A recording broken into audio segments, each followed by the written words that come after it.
Voilà, alors, il n'y a évidemment pas de chapeau que vous voyez d'habitude avec notre camarade Dominique Vert, puisque nous avons décidé en tout dernier instant de monter ce plateau. C'est la première fois en fait que quasiment l'ensemble du personnel judiciaire, ensemble, juges, avocats, fonctionnaires de justice, greffiers, gardiens de prison, se mettent en grève. Leur problème, c'est qu'ils ne croient plus vraiment dans les promesses qui leur sont faites, si j'ai bien compris. Donc je vais vous présenter les gens qui sont à côté de nous. À votre droite, bonsoir monsieur, il y a Jean-Claude Nicot, vous êtes magistrat à Pau, c'est bien cela. À votre droite, il y a Alain Moutot, vous êtes avocat à Paris. À ma gauche, il y a monsieur Filliot, vous êtes fonctionnaire de justice, monsieur. Qu'est-ce que vous avez comme statut exact? Je suis dans la fonction publique, je suis personnel dit d'exécution et je suis agent technique. Ce qui veut dire... Que nous travaillons dans les greffes, c'est nous qui réceptionnons tous les contribuables qui viennent nous voir. D'accord. Et à votre droite, il y a madame Hercourt. Hercouët, excusez-moi, ça a été très mal écrit. Vous êtes également fonctionnaire de justice et vous êtes greffière, c'est ce qu'on peut dire ça? Greffier en chef, oui. Greffier en chef, excusez-moi. C'est pas grave. Et il y a à côté de moi une jeune femme qui s'appelle Hélène Lombard et qui est la représentante des citoyens, qui est une jeune fille qui, au travers de multiples associations qui luttent pour aider les gens qui sont victimes de la justice, a tenu à venir s'exprimer ce soir. Donc la parole vous sera donnée, bonsoir mademoiselle, d'ici quelques minutes. Les messages que vous avez envie de faire passer, messieurs, vous avez envie qu'ils soient entendus par, j'imagine, le ministre de la Justice? Bien entendu. Eh bien écoutez, ça tombe très très bien. Je vous demande d'accueillir monsieur Henri Nallet, ministre de la Justice.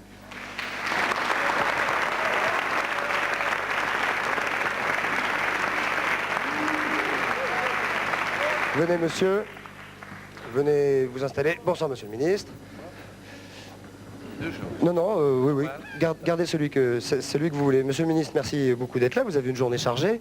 Je crois que ces messieurs aussi ont une journée chargée. Et vous avez accepté de venir en toute connaissance de cause, en sachant qui était là. Donc je pense que vous êtes prêts à écouter ces messieurs et madame et mademoiselle. En quoi ne croyez-vous plus, monsieur le magistrat? Ah, moi je crois énormément à la justice, en quoi il y a longtemps que je l'aurais quitté. Ce en quoi je crois moins, c'est dans les promesses qui nous ont été faites par différents gardes des Sceaux successifs. Je rectifie, pas nécessairement par les gardes des Sceaux. La justice actuellement est dans un état qui a dépassé le stade des récriminations, des revendications de fonctionnaires ou d'agents de l'État auprès de leur ministre de tutelle. Elle a même dépassé, à vrai dire, le stade de revendication auprès du Premier ministre. C'est une affaire d'État, la justice. C'est pourquoi, au-delà du Parlement, au-delà du garde des Sceaux, au-delà du gouvernement, je veux dire, nous nous adressons maintenant aux élus de la nation.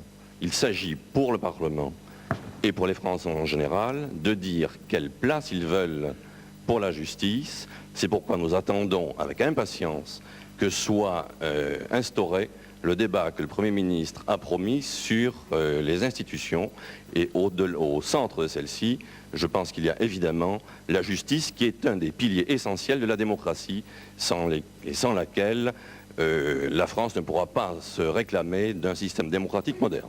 Bien. Monsieur Moutot, vous êtes avocat Avocat au barreau de Paris. Alors les avocats aussi sont excédés des promesses qui ne sont pas tenues, et particulièrement sur le problème de l'accès au droit, dans la mesure où les justiciables les moins défavorisés ne peuvent pas avoir accès à la justice. Et vous savez, monsieur le garde des Sceaux, que des promesses précises nous avaient été faites à ce sujet, puisqu'à la suite de grèves organisées par les syndicats d'avocats et reprises par de très nombreux barreaux, dans toute la France, le Premier ministre a décidé, monsieur Michel Rocard a finalement décidé de missionner une commission au Conseil d'État. Cette commission a très bien travaillé. Il faut pas, pardonnez-moi monsieur, si on peut m'ouvrir mon micro, il ne faut pas qu'on rentre trop dans les détails. Non, que les gens... je ne rentre pas dans les détails. Simplement, je dis que finalement, une commission a travaillé, un avant-projet de loi n'est jamais sorti, alors que le Premier ministre avait promis qu'il s'agissait d'une refonte totale de l'aide judiciaire, c'est-à-dire de l'accès de tous les citoyens à la justice.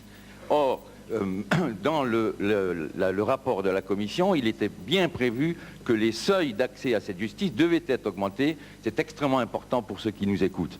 De ce point de vue-là, nous n'avons rien vu venir. Alors, sur ce problème aussi de l'accès à la justice, je dois ajouter aussi un petit point, un tout petit peu technique, vous m'en excuserez à l'avance, c'est que votre gouvernement a décidé d'inclure dans le budget l'assujettissement de tous les avocats à la TVA, ce qui veut dire pour les justiciables une augmentation de près de 20% de toutes les prestations d'avocats. Si vous estimez qu'il s'agit là d'un accès égal à la justice pour tous, je ne le pense pas. Je ne pense pas qu'il s'agit là pour l'année 1991, de l'année de la justice, telle que le Premier ministre l'avait dit en allant à la place Vendôme où se trouvait votre prédécesseur. Et dans ces conditions, vous comprenez donc le caractère finalement excessif de notre énervement peut-être. Oui, c'est vrai que vous avez l'air agacé. Je pensais que vous vouliez m'arrêter. Non, je vous en prie. Non, je vous en prie. Madame Hercouette, Oui, nous vous écoutons, vous êtes greffier en chef. oui. Qu'est-ce qui vous manque? Moi, en tant que greffier en chef, je ne voudrais pas répondre en tant que greffier en chef, je voudrais répondre en tant que fonctionnaire de justice, et plus spécialement fonctionnaire des services judiciaires. Alors, en tant que fonctionnaire de service de justice, Ce qui nous manque, le problème, il est le suivant, c'est que on a vraiment l'impression que la justice est sinistrée. Ça, vous n'êtes pas les seuls, hein. Je crois que les gens... Monsieur Rocard est venu au mois de février au ministère de la Justice. Il a annoncé l'année de la justice pour 1991. Nous, on pensait que c'était en quelque sorte un plan hors sec pour la justice.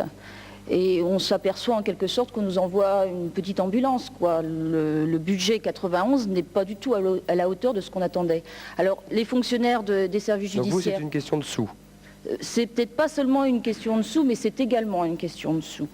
Il est évident qu'il y a eu pendant des années des suppressions d'emplois dans les services judiciaires, mais également à la protection judiciaire de la jeunesse également, qu'effectivement il y a des créations d'emplois cette année, mais qui sont loin d'être suffisants pour combler toutes les suppressions qu'il y a eu. Donc il y a un manque d'argent et un manque d'effectifs. Il y a un manque d'effectifs, il y a un manque de considération pour les fonctionnaires. Ils voudraient voir leur statut revalorisé, on les fait lanterner déjà depuis plusieurs années. Il y a eu un protocole d'accord de signer. Est-ce que si vous aviez plus d'argent, vous pensez que les choses iraient plus vite pour les gens qui ont affaire à la justice? Ah bien, il est absolument certain que si on avait davantage de moyens pour faire fonctionner les juridictions, ça irait plus vite. Ça paraît absolument... Alors, monsieur le ministre, vous avez une position qui est en même temps confortable et en même temps un peu inconfortable. Confortable, c'est de dire, moi je débarque, donc je ne suis pas... Enfin, pardonnez-moi, hein, j'arrive, donc le nouveau budget, c'est pas vraiment moi, et tous les nouveaux statuts, c'est pas vraiment moi non plus. Et une position un peu inconfortable, c'est d'arriver et que tout de suite, ces messieurs, évidemment... ont des choses à vous réclamer et à vous demander, comme assez régulièrement lorsqu'un garde des Sceaux change. Qu'est-ce que vous... Oui, dites-le vous. Hein. Qu'est-ce que vous avez à leur répondre quand on entend que la justice se porte très mal? Ça, je crois qu'on en est tous convaincus, et il suffit de se pencher un peu sur les victimes et la lenteur de la justice, etc. Qu'est-ce que vous avez à dire à ce propos, et qu'est-ce que vous leur proposez pour que ces messieurs qui font la justice aillent peut-être un peu plus vite et dans de meilleures conditions, pour que les gens qui subissent peut-être parfois mal la justice, la subissent un petit peu mieux? Ce que je voudrais leur dire d'abord, c'est que, en tant que garde des Sceaux, mais aussi en tant qu'élu local, la crise de la justice dont ils parlent, moi je l'ai rencontrée. Et je l'ai rencontrée dans mes permanences d'élu local. Parce que j'ai vu des hommes, des femmes venir me parler de leur point de vue sur la justice. Qu'est-ce qu'ils me disent? C'est lent, c'est cher, on n'y comprend pas toujours grand-chose, et en plus... On comprend même rien du tout. Et en plus, les jugements, souvent, ne sont pas appliqués. Donc cette crise de la justice, je l'ai vécue en tant qu'élu. C'est pas fini. Maintenant, si vous voulez. Et maintenant, je dois la vivre aussi en tant que ministre.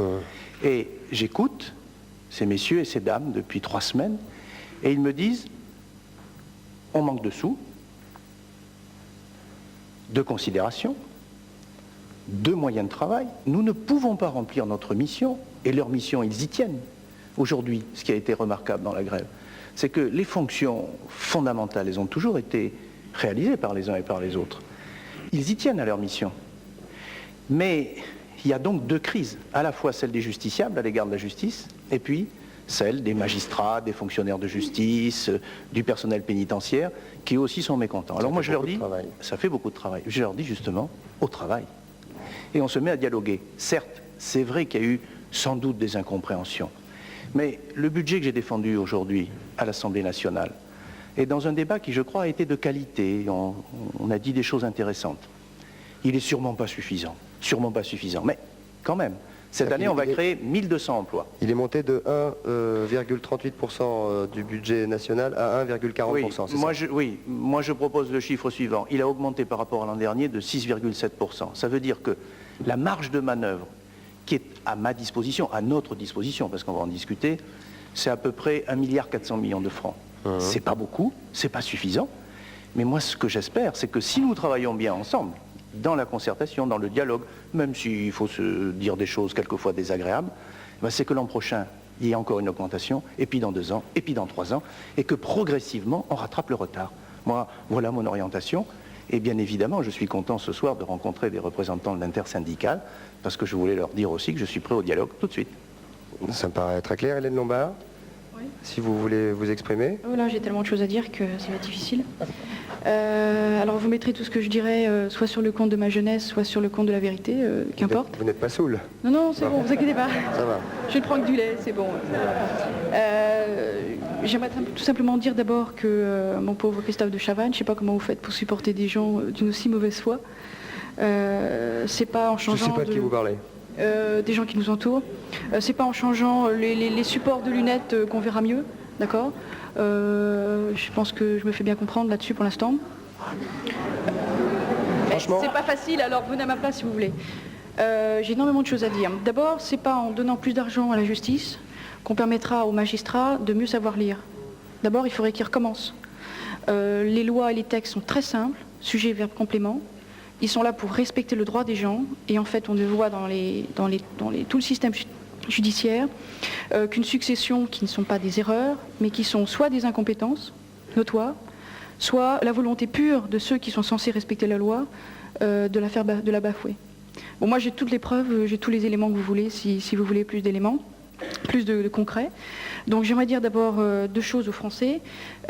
Tout citoyen a le devoir et le pouvoir d'exiger quoi que ce soit de quiconque, je parle dans la fonction publique.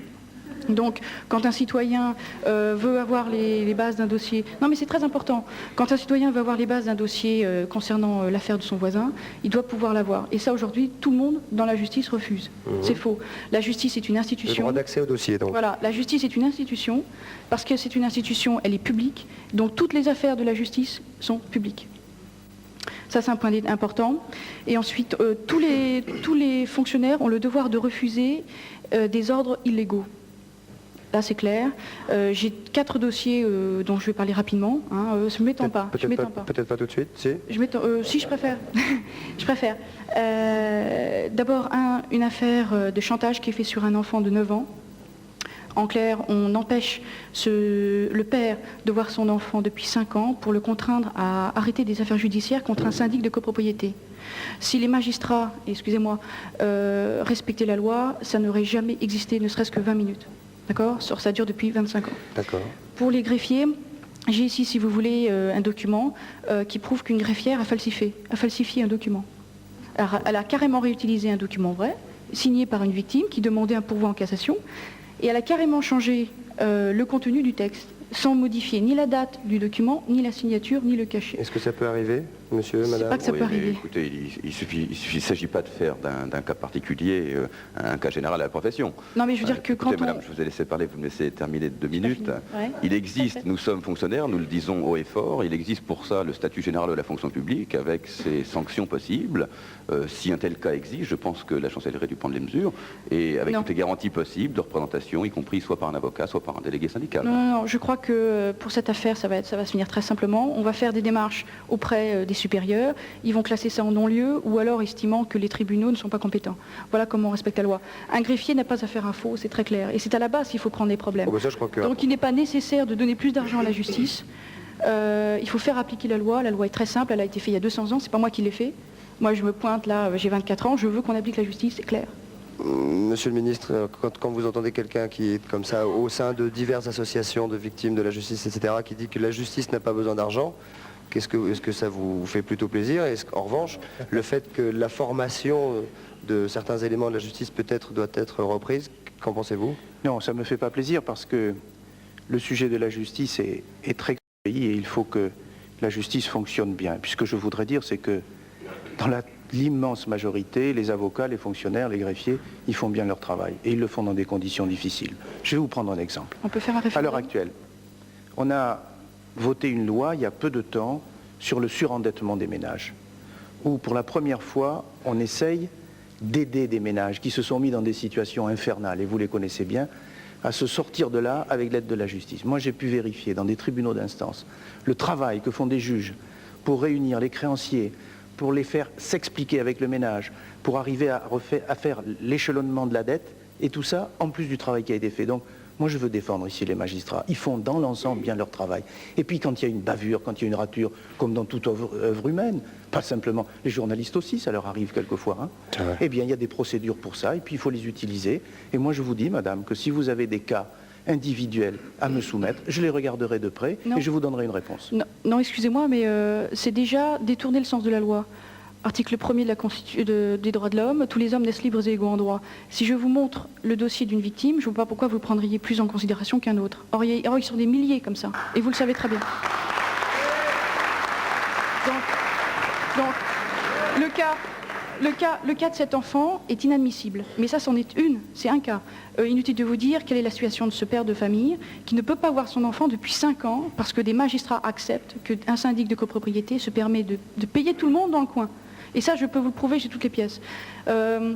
J'ai même les pièces, si on peut, ou je le mets pour la fin peut-être. Oui, si c'est vraiment très chaud, oui, je préfère pour la fin. Hein. D'accord. Oui, il y a tellement de choses à dire qu'il faudrait 30 jours déjà, rien que pour la moitié. Quand on parle de la lenteur de la justice, et avec tous les drames que ça peut occasionner, et je parle aussi par exemple de la prison préventive qui est absolument dramatique en France, comment, à votre avis, est-ce résolvable?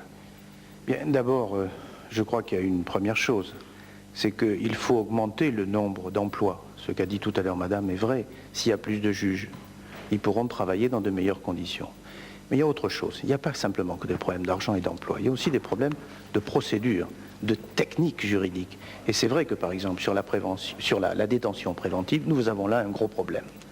Parce que c'est long, parce que c'est lent, on laisse les gens trop longtemps en prison. Eh bien ça, il faut y travailler. Alors, il faut y travailler pas simplement avec qu'est-ce que ça veut dire? Eh bien, très vraisemblablement que dans les mois qui viennent, nous déposerons au Parlement un projet de loi permettant de mieux gérer la détention préventive et de faire en sorte que les gens restent moins longtemps en prison sans être jugés, parce que ça, c'est vrai, c'est quelque chose qui est inadmissible. Quand vous entendez ça, maître, j'imagine que vous êtes satisfait?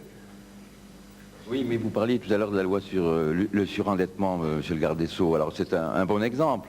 Effectivement, elle est généreuse dans ses dessins, encore que le législateur, sur la proposition de Madame Miertz, aurait pu réaliser une véritable faillite civile, comme il existe une faillite commerciale, et rendre beaucoup plus de services à ce propos aux justiciables en difficulté. Mais on prévoit donc une compétence exclusive du tribunal d'instance et on n'augmente absolument pas le nombre de magistrats, le nombre des greffiers. C'est un exemple typique de ce que nous reprochons actuellement à la justice et au gouvernement, Monsieur, finalement, qui a la charge de cette justice. S'il vous plaît, soyons très précis. Vous venez de dire, on n'augmente pas le nombre des magistrats. Je m'en excuse. Cette année, 1200 emplois sont créés. Alors, c'est pas assez. Pas de magistrats. Non, bien sûr, dans l'ensemble. Non, on n'est pas d'accord sur la présentation des chiffres, monsieur le ministre. Mais C'est pas possible. je crois que ce qui est important, c'est simplement de reconnaître. 1200, c'est pas assez, mais ils sont quand même là. Essayons de les gérer le plus intelligemment possible. Et puis, il n'y a pas que le problème des créations d'emplois, il y a aussi le problème des recrutements. Et ça, c'est quelque chose qui me préoccupe beaucoup. Comment se fait-il qu'à l'heure actuelle, à l'École nationale de la magistrature, il y a pratiquement autant de candidats que de places au concours? Ça veut dire aussi qu'il y a d'autres aspects dans la crise de la magistrature que la simple création d'emplois. Il y a aussi la reconnaissance du travail des juges, la valorisation de leur métier pour que des jeunes aient envie aussi de devenir magistrats. Il n'y a pas simplement que des problèmes budgétaires. Est-ce que, après Jean-François, je vous donne la parole, est-ce que le fait que vous soyez mieux perçu, la revalorisation, etc., est-ce que vous avez le sentiment que ça va faire avancer la justice du citoyen lambda? Mais le problème, c'est pas, nous ne demandons pas une reconnaissance de la part des citoyens français en termes d'image. Nous n'avons pas pour ambition d'être là sur un piédestal de juge ou d'avocat.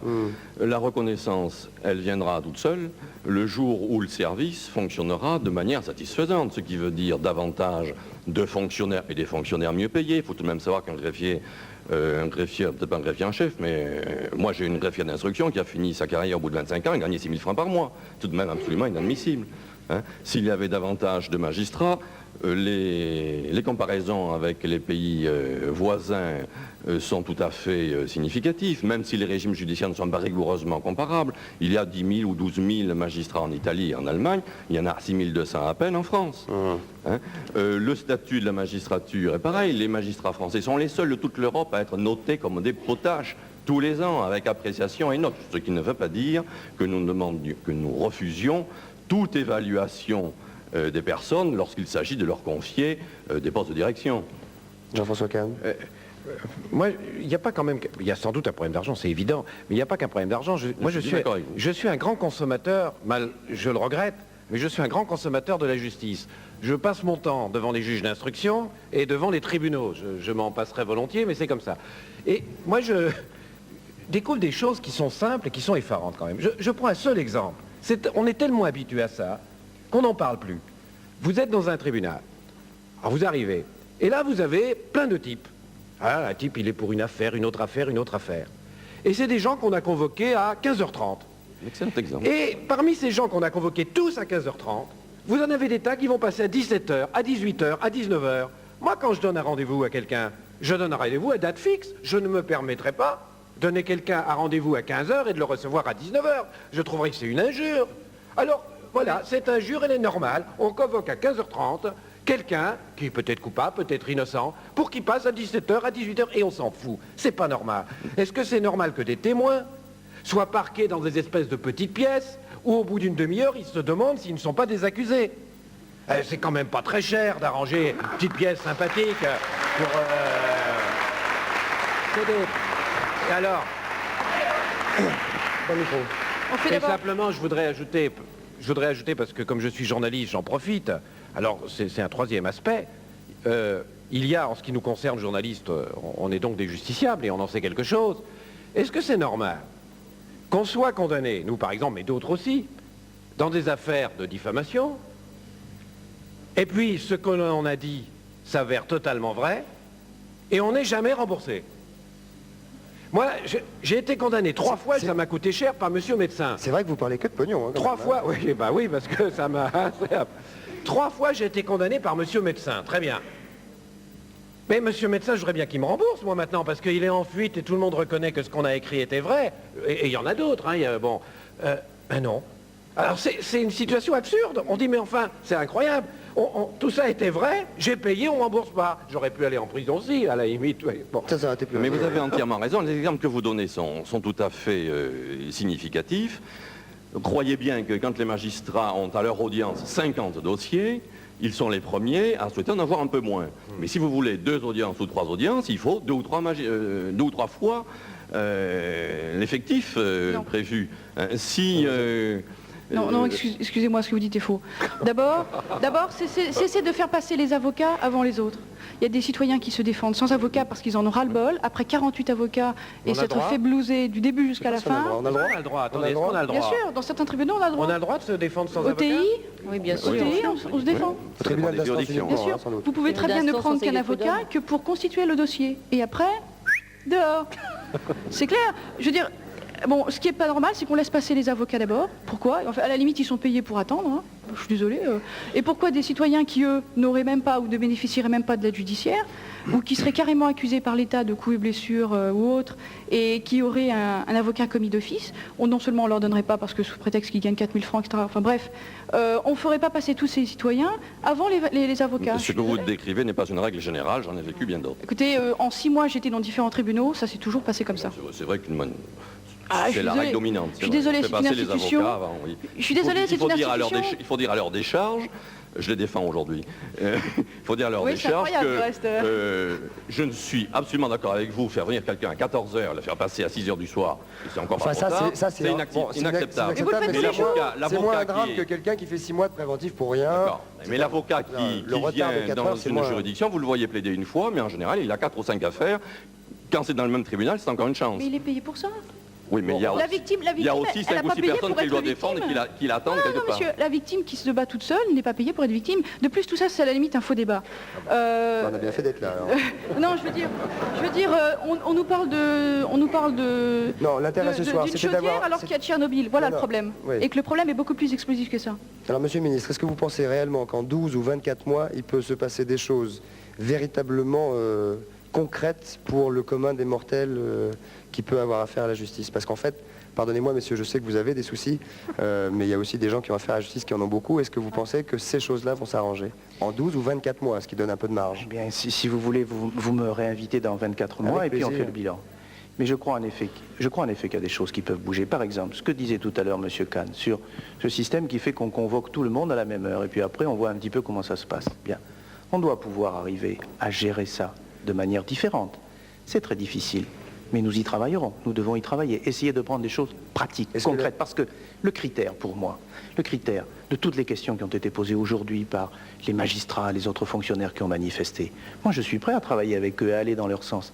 Mais le critère, ça doit être le service des justiciables. Qu'est-ce qu'on va améliorer en augmentant par exemple, augmenter les traitements ou augmenter le nombre d'emplois? Qu'est-ce que ça va changer pour le justiciable? C'est ça qui doit être le critère. Et moi, ce sera ma façon de voir. C'est vrai que si on écoute monsieur qui dit que tout d'un coup, il y a 20% de taxes en plus chez les avocats qui vont donc augmenter de 20% leurs honoraires, bon, on se demande vraiment si ça va dans le sens de l'aide. Oui, attendez, c'est moins sûr que ça, ce qu'a dit. Nous allons devenir collecteurs de fonds pour l'État, c'est pas exactement la même chose. Oui, il y a simplement une petite difficulté, mais vous le savez très bien, c'est qu'il faut qu'on se prépare à 1993 et il faut que la TVA s'applique à tout le monde. Il y a un problème pour les professions juridiques en France, considérable. C'est comment elles vont se préparer à 1993, où nous allons voir arriver en France la concurrence des Allemands, des Britanniques, voire même des Américains, qui ont un système très différent du nôtre et qui vont venir concurrencer nos propres avocats et conseils juridiques. Il faut qu'on s'y prépare et c'est la raison pour laquelle je défends au Sénat dans quelques jours une réforme des professions juridiques et judiciaires qui sera, je crois, très importante et qui devrait changer quelque chose pour les justiciables. Deux petites secondes. Ça sera la fin. Hein. On sera d'accord sur ce point-là. Je connais énormément de victimes qui sont prêts à payer même très cher un avocat américain ou britannique qui fera respecter leurs lois. Deuxième point, quand les magistrats enlèveront... Je préfère les avocats français quand même. Non, pas moi. 48 dans une affaire pour une affaire de copropriété, non. De plus, les magistrats demandent de l'argent pour avoir plus de temps à consacrer à chaque dossier. S'ils enlevaient tous les faux qu'il y a dans les dossiers, on irait plus vite. On irait plus les faux. Les faux en écriture, de notaires, d'avocats, de syndics... D'accord, enfin je crois pas que la majorité des gens... J'ai la preuve de tout ce que je dis, Christophe. Oui, vous avez la preuve que certaines personnes se conduisent comme des gougnafiers, mais sans doute pas l'ensemble du corps... Disons que s'il y en avait au moins un d'honnête, il pourrait virer tous les autres. Vous voyez ce que je veux dire? Oui, c'est un petit... Si, c'est essentiel. C'est essentiel. Monsieur, vous voulez poser une question à Monsieur le Ministre? Oui, ce sera la dernière. Oui, vous savez, Monsieur le Ministre, qu'en fait, on est invité ici ce soir au nom de l'intersyndicale, qui regroupe effectivement la quasi-totalité des organisations syndicales. Alors j'aimerais quand même vous poser des questions, puisque vous parlez d'effectifs. Par exemple celle-là. Est-ce que vous supposez que vous avez parlé de création d'emplois pour les services judiciaires, où il y a tant à faire? Est-ce que vous pensez que les 300 créations d'emplois vont être suffisants, sachant, parce que ni vous, ni votre ministre délégué, qui a parlé ce matin sur RTL, n'a cru bon de préciser par la même occasion que ces 300 postes-là ne comblaient pas les suppressions des 3 ou 4 dernières années. Par exemple, est-ce que vous pensez que la modernisation peut partir... Que là La modernisation des services publics peut partir sur ces bases-là. Et ça vaut pour les travailleurs sociaux. Hein, vous connaissez les chiffres comme moi. Hein, le taux d'encadrement est le plus bas d'Europe. Travailleurs sociaux, l'éducation surveillée, les jeunes qui sont dans les milieux ouverts d'éducation surveillée.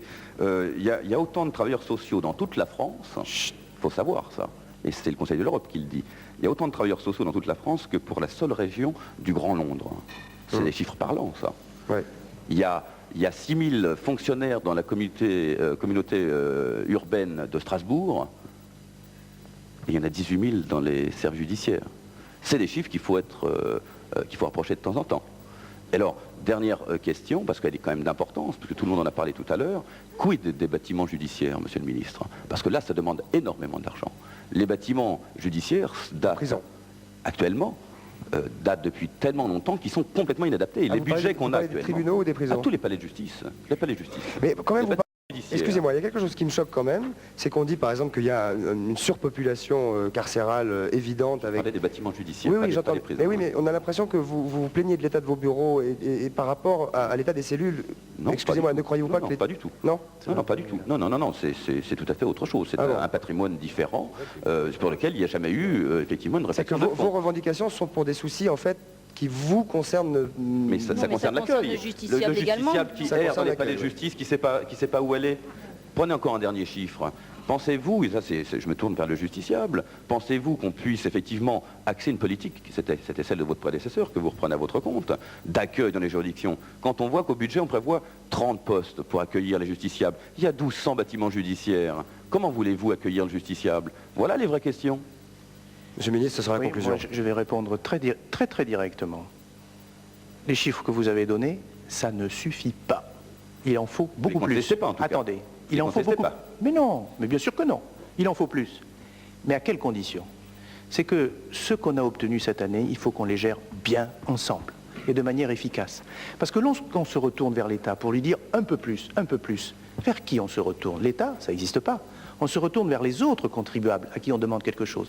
Il faut donc que nous tous, nous soyons capables de montrer aux contribuables, vous voyez, vous avez fait un effort pour la justice. Eh bien déjà, ça marche mieux. Donc vous pouvez en faire un autre.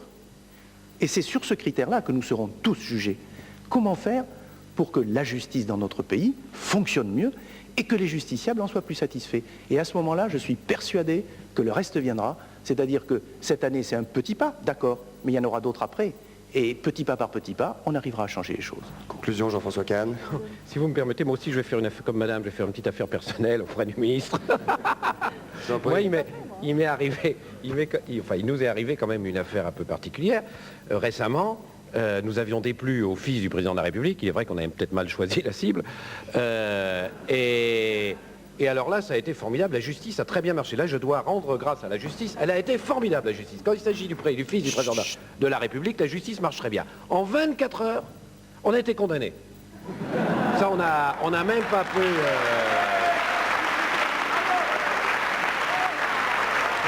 Vous étiez à l'effort, sans doute. Vous allez voir. Je vais en venir. Donc, on n'a pas pu se retourner, on n'a pas pu préparer notre défense, on n'a pas pu rien du tout, c'est... Hop, paf, condamné.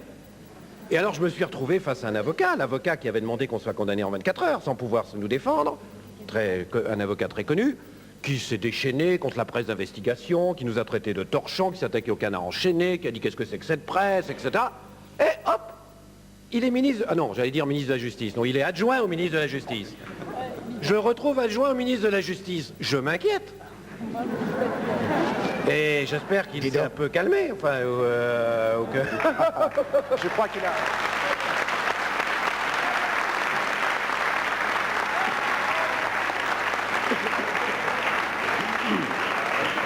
Je crois qu'il a déjà répondu par avance. sur votre influence modératrice. Ne vous inquiétez pas, vous pourrez toujours continuer à écrire ce que vous avez envie de continuer. Vous en parlerez simplement avec votre conscience.